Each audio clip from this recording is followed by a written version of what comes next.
যদি এক্স পাওয়ার এ সমান y power B সমান জেড পাওয়ার সি এবং এক্স ওয়াই জেড সমান 1 হয়, তবে A B plus B A plus C এর সমান কত? এটার জন্য প্রথমেই আমাদেরকে দুটো একই রকম করতে হবে।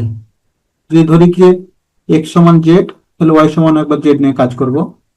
যদি এক্স সমান ওয়াই, জেড সমান ওয়াই, এটা নিয়েও কাজ করতে পারি। আমরা লিখি, দেওয়া আছে এক্স পাওয়ার এ সমান ওয়াই পাওয়ার বি, বা এক্স সমান ওয়াই পাওয়ার বি বাই এ।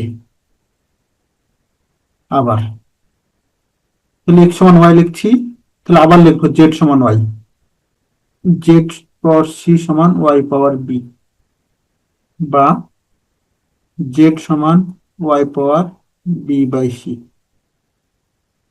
সবসময় মাথায় রাখতে হবে একটা জিনিসকে কমন করতে হবে। সেটা হতে পারে এক্স, হতে পারে ওয়াই, হতে পারে জেড। লিখবো এখন এক্স ওয়াই জেড সমান 1, তাহলে এক্স এর পরিবর্তে বসাবো y power b by a, a y থাকলো। জেড এর পরিবর্তে বসাবো y power b by c সমান 1।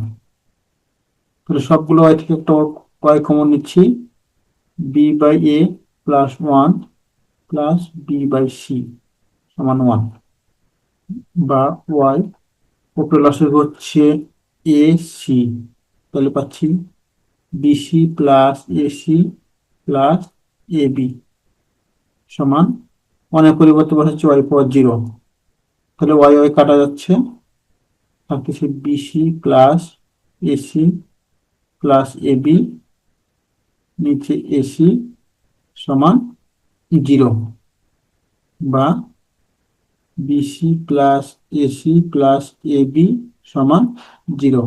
তাহলে এটা সমান পেয়ে গেলাম 0। এটা অ্যান্সার।